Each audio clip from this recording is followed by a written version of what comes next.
Okay, mayong adlaw sa tanan. Welcome diri sa ato ang programa sa Ladder to Heaven YouTube channel. Alang sa ato ang programa nga mao ang Divine Connection. Apan sa dili pa, tuguti kami sa pagpaila-ila sa mong kaugalingon. Ako dito si Pastor Amar, ang akong kauban, Pastor Arlene. O aniya kami aron sa pagtuki kaninyo sa makadiyot sa pulong sa Ginoo. Kung tuguti kami sa inyong mga cellphone, sa inyong mga TV screen nga magpatalinghog sa makadiyot sa mensahe sa pulong sa Ginoo. Kung katong hisgutan karong buntaga, mga higala ko, ang uluhan sa mong tema nga nag-ingon nga mao ang spiritual preparation. No? Kinahanglan di ay nga dinhi pa lang sa kalibutan na kinahanglan ta nga magprepara sa ato ang espiritualong aspeto. O akong ginaawhag si Pastor Arlene sa pagsaysay sa kahulugan o sa mga pamaagi sa usaning spiritual preparation. Amen. Pastor Marlene, apan sa dili pa nato sugdan, dihan yung napuntanan nga makapagsalita. Okay? Let us pray. Ginoong Diyos na labing gamhanan, salamat sa inyong pagkamaayo, isang paman Ginoo, diini nga programa Ginoo, Lord. Salamat Lord nga taman sa makadungog niini Ginoo.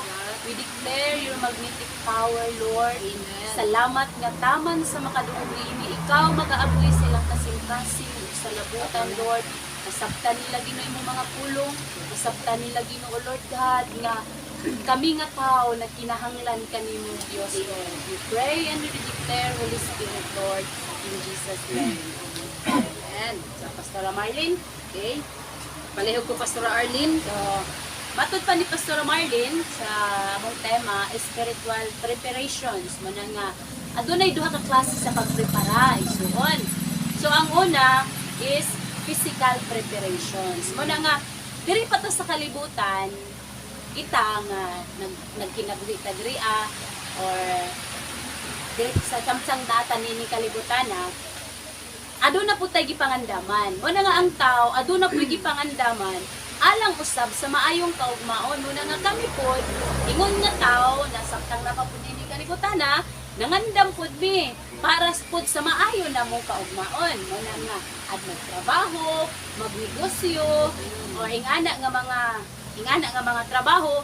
Muna nga, ang uban po, kayod, buntag, kayod, trabaho, muuli, gabiin na, kayo sa trabaho, doon ang panahon or adlaw nga magtrabaho para, unsay ko mo, para sa maayong kaugmaon. Kanang tanan dinhi mo para sa maayong kaugmaon. Muna nga ang tao, magkuha po og mga insurance, magkuha og mga like for example, pag-ibig, is sa maingon ana, aron pod nga adunay pangandaman.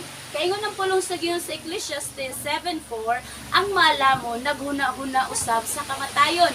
Muna nga dili dautan pod nga magbuhat ng mga insurance, funeral insurance para nga adun na po'y pagpangandam. Muna nga ingon ng pulong sa Ginoo, ang nagbuhat ana maalagon po di ay pastora. Kaya nga naman naghuna-huna man siya siyang kamatayon, nagandam man siya sa iyang kamatayon. Aron po nga ang tumong nga sa panahon nga maang tao mamatay, dili madakwa gasto kay nga naman covered man siya sa insurance. Muna nga ang tao po sa lain pong bahin, ang tao mo eskwela. Mo eskwela og tarong. Pastora kay aron nga makahuman sa pag-eskwela, yes. Baka baton og maayong trabaho. Amen. Pag naay trabaho, naay dakong sweldo. Pag naay dakong sweldo, dili maglisod kay ngano man naa may trabaho, naay income, naay kanunay masuporta sa labi na sa pamilya. Muna nga labi na sa panahon karon, dili ta pwede nga wala tay trabaho kay mahal ang palitunon. Lisod ang panahon krisis. Muna nga dili pud siya pwede nga nara pud ta sa balay perme. Yes. Kung dili ta mo lihok. Ngano man naa pa man ta diri sa kalibutan. Mukaon pa ta, mulihok pa ta, manisti pa ta, napata diri sa kalibutan. Muna nga, ang pagpangandam sa tao, maghuna-huna siya sa iyang maayong kaugmaon diri usab sa kalibutan lamang. Ang pagpaningkamot sa tao nga makahuman aron nga adunay maayong kaugmaon. Oh, mo na nga ang tumong sa tao muhuman aron nga adunay dakong trabaho, sweldo, aron nga adunay maayong kaugmaon, dili maglisod. Oh, mo na nga kuy kayod ang tao, trabaho, trabaho, trabaho, opisina, opisina, opisina, aron nga dili ang tumong is dili maglisod.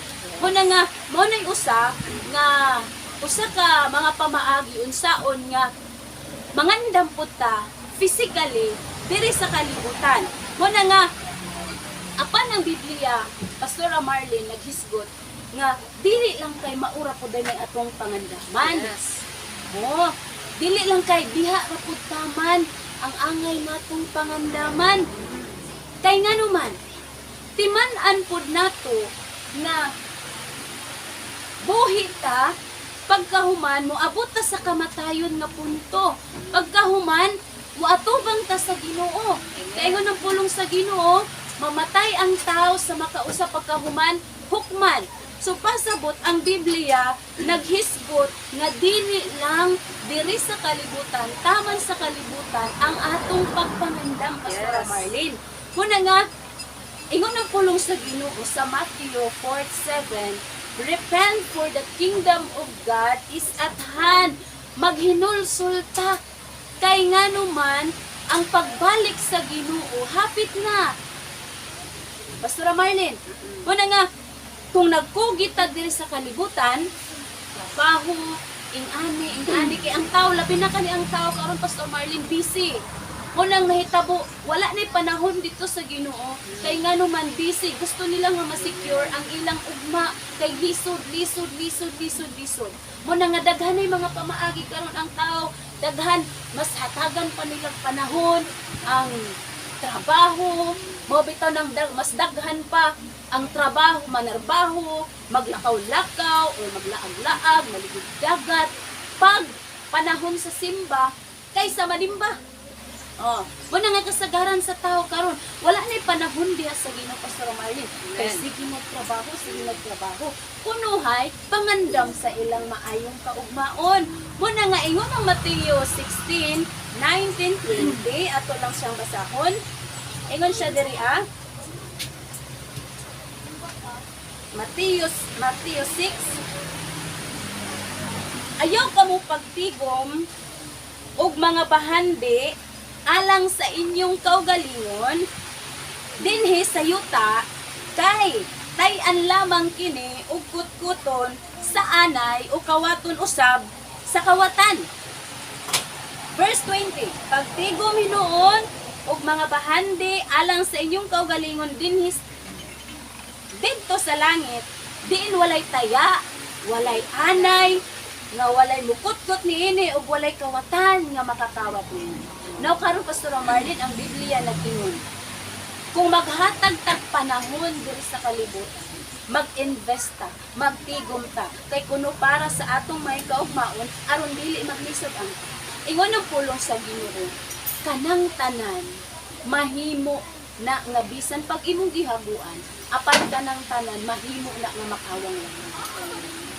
Kay ang bahandi diri sa kalibutan adunay katapusan.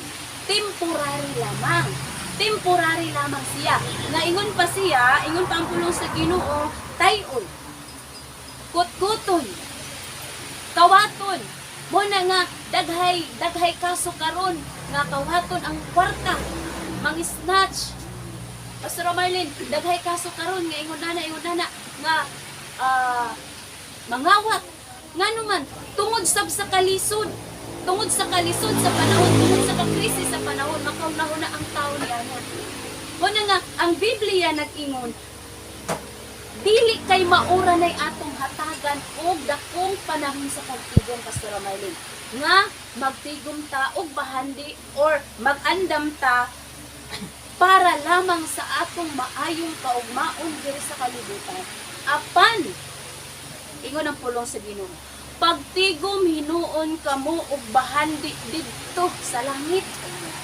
Diin walay taya, diin walay anay or kawatan nga mukawat Pastor Marlene. Kay nganuman igsuon dito sa langit, walay makapanghilabot sa imong tigom didto. Apan diri sa kalibutan, mahimo nga kawaton. O bitaw na nga dili secure ang atong kwarta sa bank accounts. Dili secure ang atong kinabuhi, walay kasiguruhan diri sa kalibutan. Kay nganuman ang tanan mahanaw temporary lang. Mao na nga kung unsa gikabisihan sa tao diri sa kalibutan, kanang tanan igsuon mahanaw. Kanang tanan igsuon temporary. Apan ayaw hutda ang imong panahon sa pagtigom dinhi lamang sa kalibutan. Mao na nga Pastor Marlene. Adunay dako di ayong pangandaman Pastor Marlene. Yes, amen. Mao na nga adunay dakong pangandaman nga angay natong himuon Pastor Marlene. Nga matud pa sa atong giisgutan ganina adunay duha ka preparations. Ang una natong gitakal is physical preparations. Now karon Pastor Marlene maghisgot ta sa spiritual preparations. Okay? So now, nagsabta na to ang isa-isa ni Pastor Arlene nga nag-ingon siya dito nga Amen. ang mga tao karon diri sa kalibutan na busy di alang sa preparasyon sa physical magsimot. Say makalimot na ang tao nga naade tay kinutuban diri sa yuta.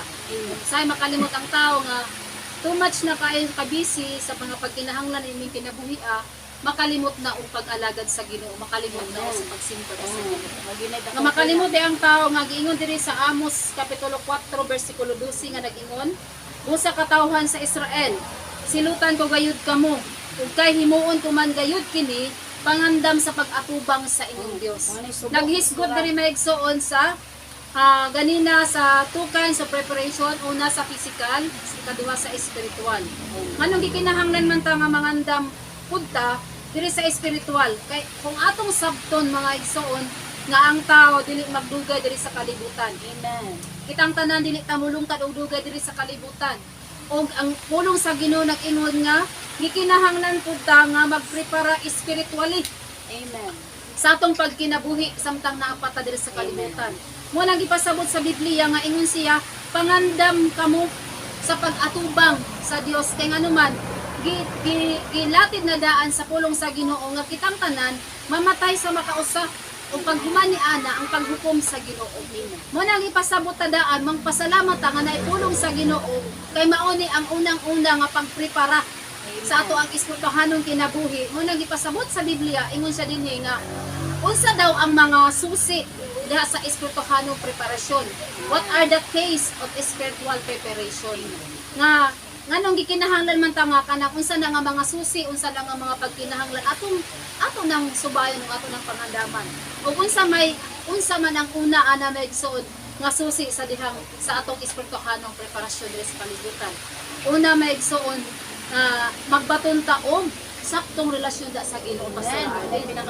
Importante nga naatay saktong relasyon da sa Ginoo. Sa unsang paagim na nimo nga makabaton kag saktong relasyon da sa Ginoo Pastor Arlene. Sa dihang ang pulong sa Ginoo nag-ingon nga kung dawaton na di ay nato si Jesus Christ sulod sa tong kasing-kasing mao nang gihatagan ta niya dakong katungod nga mamahimo niyang anak kung sa ingon sa 1 chapter 1 verse 12 apan kadtong midawat ug misalig kaniya gihatagan niya sa katungod nga mahimong mga anak sa Dios. So unsaon nimo pag-build up og relasyon sa Ginoo kung wala pa nimo dawata si Kristo sa imong Ginoo. So unang-una, nganong makabaton kag relasyon da sa Ginoo, dapat di ay dawaton nato unang-una si Jesus Christ sulod sa ato ang kaugalingon. So unsa man paagi nimo nga nahimong nadawat nimo si Jesus Christ, kung sa physical preparation na ay mag-offer, no, ma'am, na ami mga insurance, ma'am, na ami mga St. Peter plans para man sa unsa para sa kasiguruhan sa atong mga mahal sa kinabuhi nga kung motaliwan na dili ta magkamamo og pangutang para lang ta makapa-snack, di ba Pastor Arlene? Amen. So kay dili man ta pwede karon nga kung naay naata sa kasub-anan na kaliwat sa tumal sa kinabuhi dili man ta pwede nga dili ta makapangapit. Oo. Diba? Dili ta pwede nga dili ta maka-snack. Mo na gingon pastora nga mas gasto pa. Gasgas pa ang patay kaysa kaysa buhi. magmugso. Mao na nga gipasabot sa Biblia nga sa dihang sa physical preparation nagdawat na mga nag-offer niingon nga ma'am mao na mo mga insurance mao na mo mga maayo nga kanang i-offer sa inyo diha po din sa spiritual aspect sa usang paagi nga nadawat nimo si Jesus Christ na ay nagwali diba na ay nagwali sa dihang na ay nagwali naka ka ba nga maano na po dai nimo so mao to nga mo tong sa puno sa Ginoo nga ang pagtuo nagagikan sa pagpamati. O kinsa man po'y pamation nimo kung wala nagsulti ka Sura Arlene. So naay nagsulti mo nang nakadawat kag pulong sa Ginoo kay nakay nadungog. So diha pa lang daan sa imong nadungog. Nakabato na ka og kanang relasyon da sa Ginoo mo nang unang-una imo siyang gidawat sa dihang gidawat ka sa pulong sa Ginoo mo nang nag-start na ta og simba. Di ba? Kay dili man ta pwede makaalagad makasimba kung wala ka nakadungog mo sa pulong sa Ginoo. Muna diha sa imong pagsimba, diha na ka magkat-on nga magbasa kag Biblia, diha na ka magkat-on nga magampo ka, ug diha sa imong pagsimba, sa pagbasa ng Biblia, sa pagampo, diha na ang hinay-hinay nga mutubo ka. Mutubo ta spiritually, ug mao nay pagpangandam spiritually. Muna nga ingon ang pulong sa Ginoo kanang makanta dito sa mga kabataan nga, read your Bible and pray every day. Ano kinahanglan ta mag-read o magbasa kag Biblia kung mag-ampo sa matag adlaw kay mao nay makapatubok ka nato spiritually maigsuon. O mao nay dapat ang buhaton nato di ay nga karon nga naa pa ta diri sa kalibutan. Dili ta pwede nga magpuyo ra ta sa physical aspect lang Pastor Arlene. Dapat doble ang ato ang pangpuyo na kinabuhi ta sa balancing pagkilig. Natay pang physical nga naningkamot ta para makakwarta ta. Naapot tayo sa spiritual maningkamot ta para malangit ta. Kaya nga naman, dili man lang ta daman diri sa kalibutan nga sa dama patay ta naratataman sa yuta. Diba ingon ang pulong sa Ginoo it is appointed unto man die at once. Paguman anak judgment ta dayon. Muna gikinahanglan ta maigsuon nga ang atong kinabuhi dili lang nato tagaan og panahon nga dako kaayong panahon ang mga pagkinahanglan nato ining kalibutan nga Pastor Arlene. Muna nga ang ato dahil dapat buhaton nga maghatag dako pud nga panahon sa pulong sa Ginoo. Muna nga sa imong kinabuhi Pastor Arlene sa dihang nasabtan nimo ning pulong sa Ginoo. Kung sa may imong ginabuhat nga mga lakang para mag-maintain ka diha sa pagpadayon sa pagpangandam diha sa pulong sa Ginoo. Ang nindot nga himuon Pastor Marlene nga ma-maintain nato ang atong pagpangalagad diha sa Ginoo. Dili lang ta maghuna-huna sa mga butang nining kalibutan. Dili lang ta kay focus lang ta sa mga butang nining kalibutan. Dili dapat nga mahimong materialistic. Kay kanang mga butanga mao man na siya usa nga makababag sa imong pagtubo diha sa relasyon nimo sa Ginoo, diha sa imong pagpangalagad. Kay nga naman wala na ta nahimong focus pastora diha sa pulong sa Ginoo. Wala na ta na focus nga ilhon pa nato ang Ginoo. Wala na ta naka-focus nga ato pa siyang ilhon deeper sa atong kinabuhi. Tungod kay nahimong babag ang mga butang nining kalibutan. Muna nga mas maayo pa nga mangalagad ta dili mag-focus sa mga material nining kalibutan na Pastor Marlene. Muna nga importante pud nga mahimo tang kontento.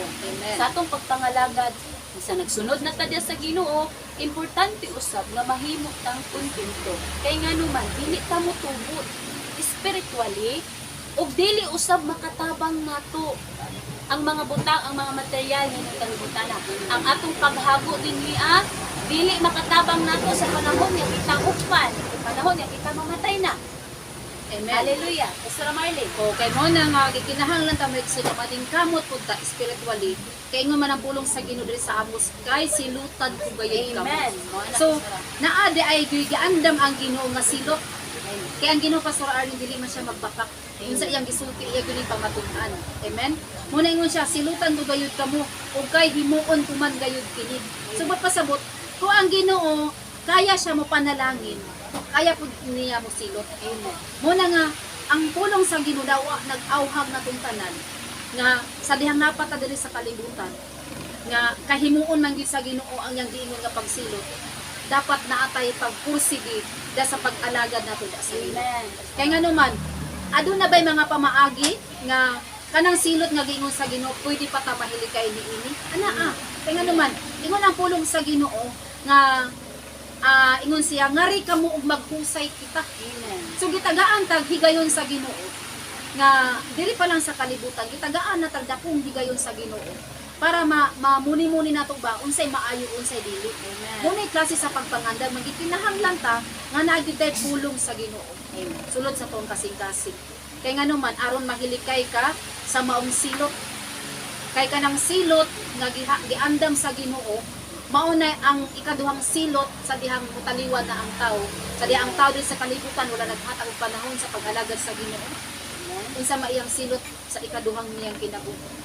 Di ba nang pulong sa Ginoo? Nga mahimong maalaot ang tao. So naabay naalaot nga niadtog langit.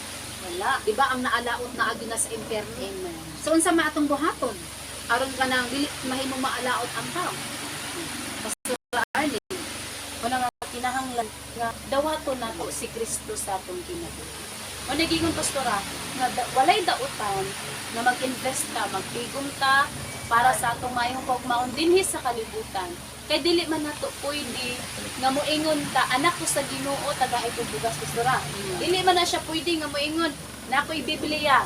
Anak ko sa Ginoo, pastora pastora ko, mamilite. di ko mamlite, dili man pwede. So importante, matud pa sa gingon pa ni Pastor Marlene, kinanglan nga adunay balanse.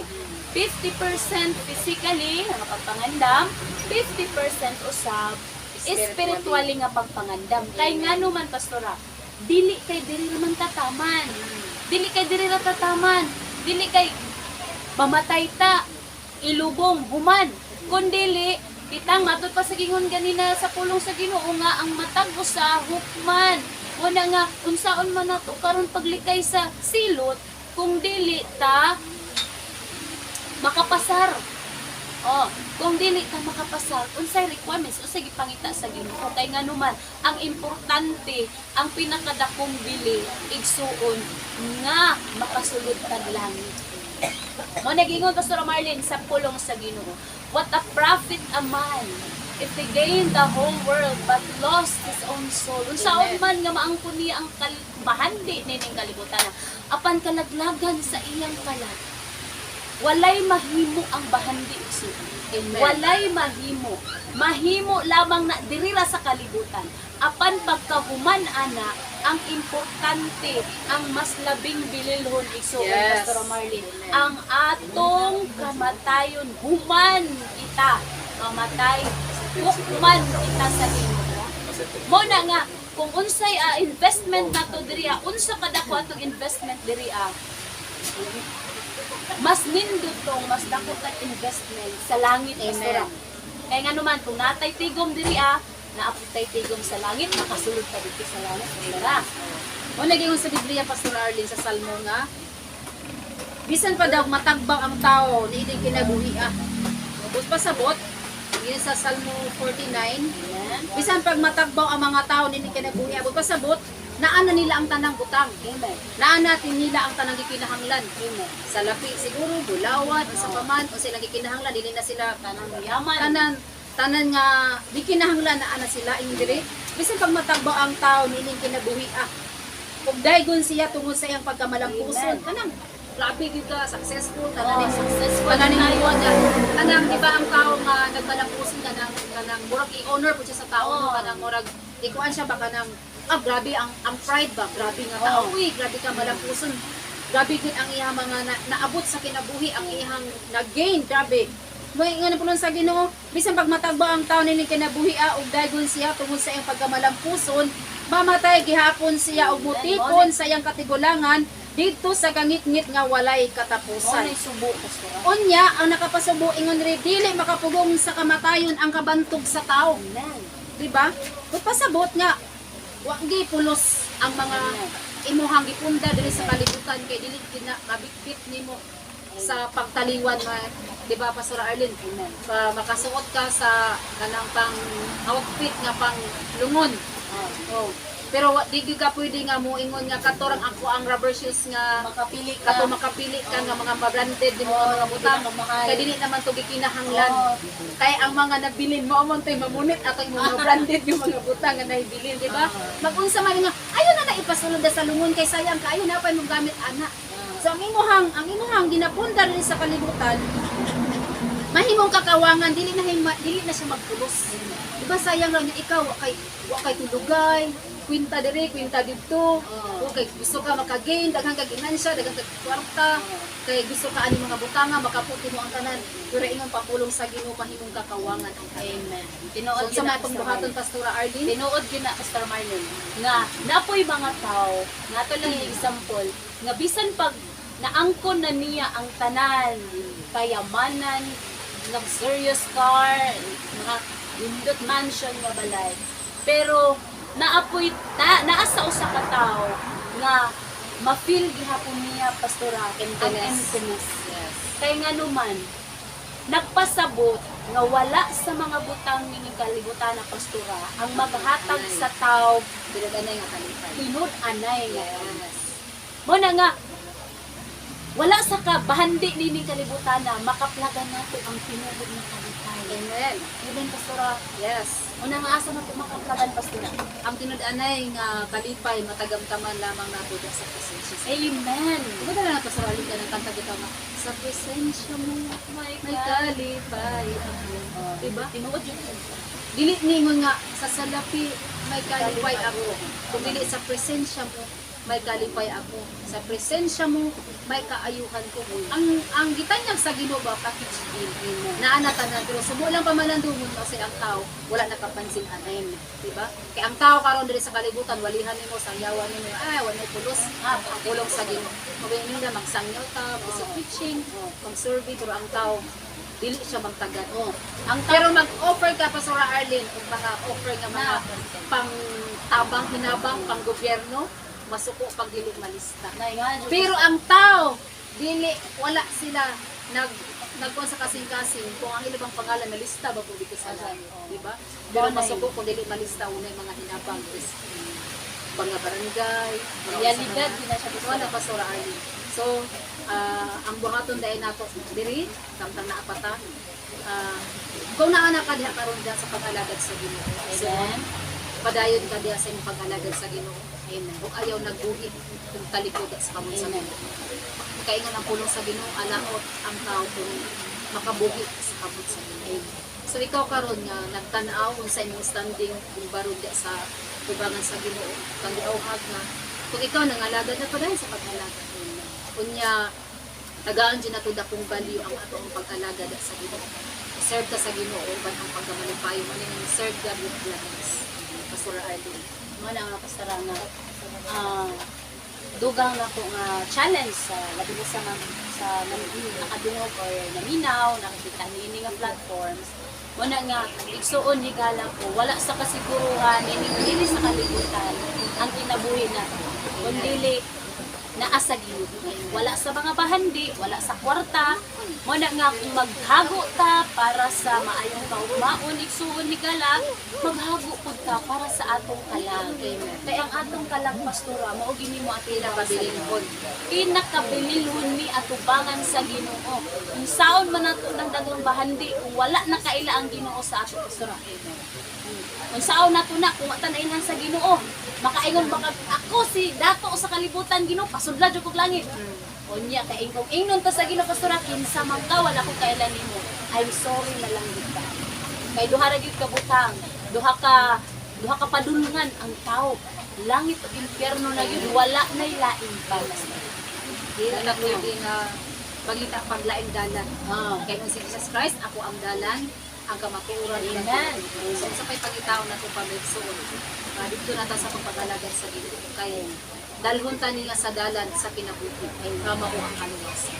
Ug alang sa pagtapos sa tanan nga nakakita o nagapaminaw, please like and subscribe sa our YouTube channel, The Ladder to Heaven TV. O kami nagapasalamat sa inyong pagpamati sa makadiot o naghinaot mi nga namin nasabtan sa amo ang programa karong adlaw. Sa pagtapos, ako ta.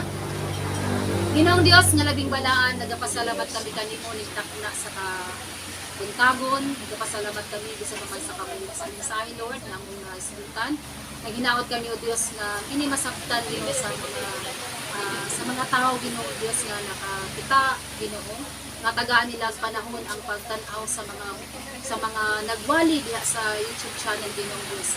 Bless Ginoo tanang nakakita ug ang tanang Ginoo nga nakalimog. Ug salamat Ginoo nga pili nga buluhaton mo na nagpaginuo. Bless nimo ang Ladder to Heaven, the Glorious Church of the Holy Spirit. Uban Ginoo sa mga katawhan nga nagsangyaw sa imong mga pulong na sa kamuturan nga mga ikaw Ginoo. Ang tanang kadungganan ug ang tanang mga pagdaig kanimo lamang o Dios, may matang makaduntagon. In Jesus name we pray. Amen. Amen.